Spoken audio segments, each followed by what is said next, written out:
What's up, YouTube? Welcome back, and we're going to look at the Flight Lite 2 today. We have the original on the right side here from 1992, and on the left we have the 2021 retro. 21, 22, I don't know. It's a new retro, and they're not that great. So that's what we need to point out mostly. I heard they're comfortable, so I'll be looking forward to rocking these and beating them up. But first, I will do a comparison video. And as you can see, the shape is definitely weird. It's a little different. We'll dive into all those details first, but I wanted to point out that they have the box here for the retro. It's a Flight Lite mid and in white and black. And they could have done the cool OG, styled box, but they decided to put in this cheap cardboard. Nothing special. They've been making these boxes for the Air Max 90s and the BWs, so they could have definitely giving us a little more OG treatment would have been nice. So there's the original box. They're both size 11, so it will make for a great comparison video. And we will hop into a front end view of both next. All right, so here's a front end view, and they have the OG on the right side here from 1992 and our retro on the left. So you can see the shape of the retro is a little strange. It's more narrow. Feels a little more crunched. This has a nicer flow around the toe box. The perforations run closer here. It's a little wider here. Just the layout's completely different. A little more aerodynamic on the OG. You got different tongue heights. The retro is a little taller. The green's used on the tongue.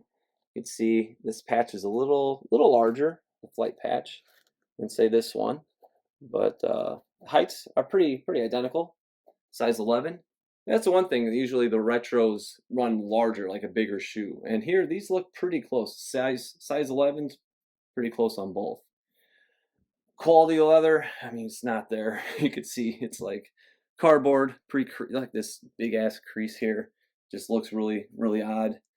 Here's really nice, real nice leather. Thick cuts, you can get on that toe and just see high quality. So definitely a disappointment. I will be rocking these. I've heard they're comfortable, so I definitely had to get a pair, and I actually found the OG shortly after. So from a front end view, you can tell from the get-go it's kind of a hot mess. So we'll do a heel comparison next. All right, now we're looking to the heel view, and as you can see, the OG is a little wider, and the height's about the same on both. The shape is just like the way this is cut. It's just the layout's nicer.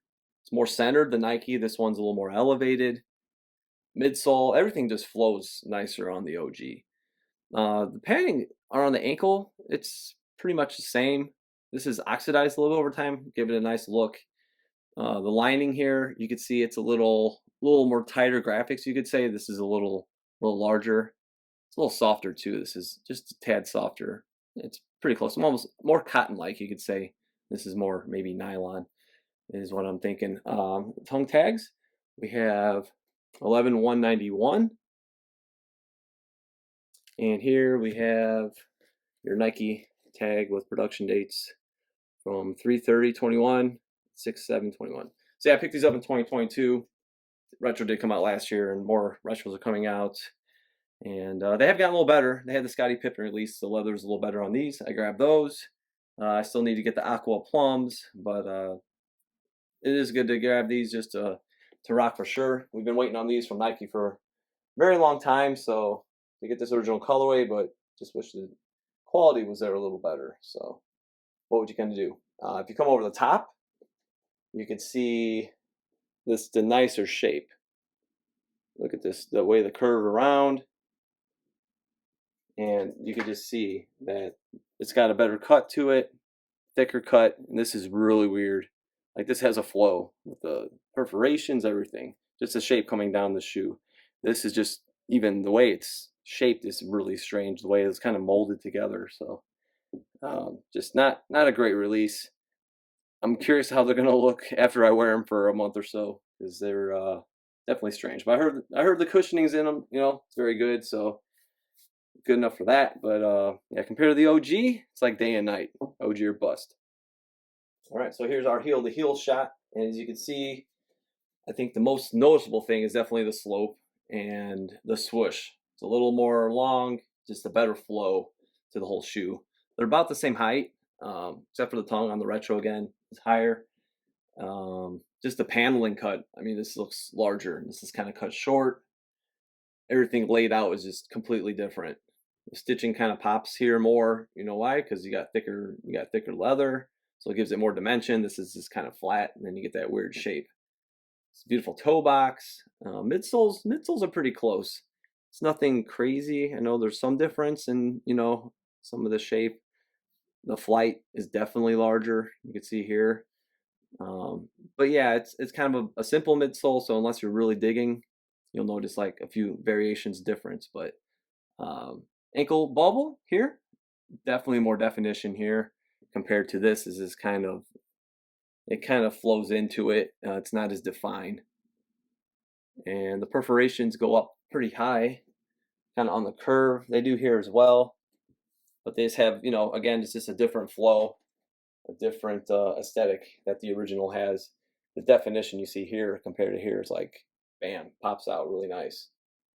And yeah, I don't know if it's going to show up. It is a little more oxidized on the upper, so it looks pretty cool. But yeah, just a bigger swoosh, more dynamic. Cuts are different here too. You can kind of see this flares out more. But yeah, definitely lots of differences to note. And we'll do the toe-to-toe next. All right, so let's take a toe-to-toe look. And this is usually the undefeated OG. Once again, it's undefeated. Nice slope, nice shape on the toe. You get in closer, you can see the thicker cut of leather. So I want to point this out just so you guys can see. Compared to this, it's really not much going on there. So when you work back from the toe even, you can see the side panel here, it kind of goes up to almost the side panel. And look where it's cut on the midsole. Look how far up this one goes, and this one's like way back. So you have definitely a different shape. Perforations lower again. Just lower ride. This one curls up a little bit. I wouldn't say it's like pre-banana toe. It's not full on banana, but you know, they're not quite ripe yet. With all jokes aside, let's move on to the midsole and more definition here. I know they're very similar midsoles like I mentioned earlier, but there's definitely some differences. So you can see almost a shadow here, and then when you go to the retro, it's very, very faint. And these accents don't really flare out like they do on the OG. When you see the OG, this definitely has more flare. You pull back and you can kind of see both of them. Again, the Flight is larger on the OG as well. Ankle bubbles, you can really see from the backside, they look about the same thickness, but you can definitely see more definition. This is very faint. That looks more puffed out on the OG. Yeah, again, shape difference here. The swoosh, like we mentioned earlier, and that's about it. And this, the backside here, this comes out a little differently on the retro. But yeah, overall, definitely a nicer slope, better leather. So weird how this is like nice and uniform, and then this is like the shape's really weird how they cut it. So just didn't do the research that they should have, you know, for waiting 30 years for these to return. They could have been much better. And but this is what we got for now, and hopefully future Flight Lite 2s we do see come back with a little more attention to detail. And but that, you know, only time will tell. Another thing that's not very noticeable, but if you really dig in, you start looking at where the outsole meets. This kind of looks almost sloped upward. You see these little spacing on the teeth here, and here is just more vertical. So more vertical here, and then when you go here, it's got a little different, more aesthetic. It looks like it's kind of cutting backwards almost, the way that it's shaped. Just crazy how you could see this toe here. It's like, even when you push it down, it's, you know, still like wider. This is just much wider at the toe cap, where the midsole, outsole comes up.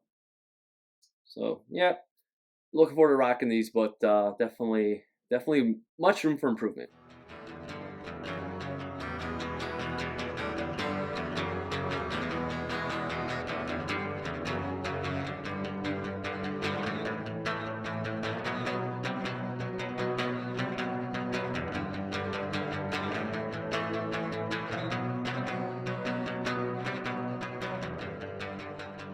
All right, we're looking at the outsole next. And first notice the difference here is the Nike branding. So this one's more orange Halloweenish. This is more blood orange.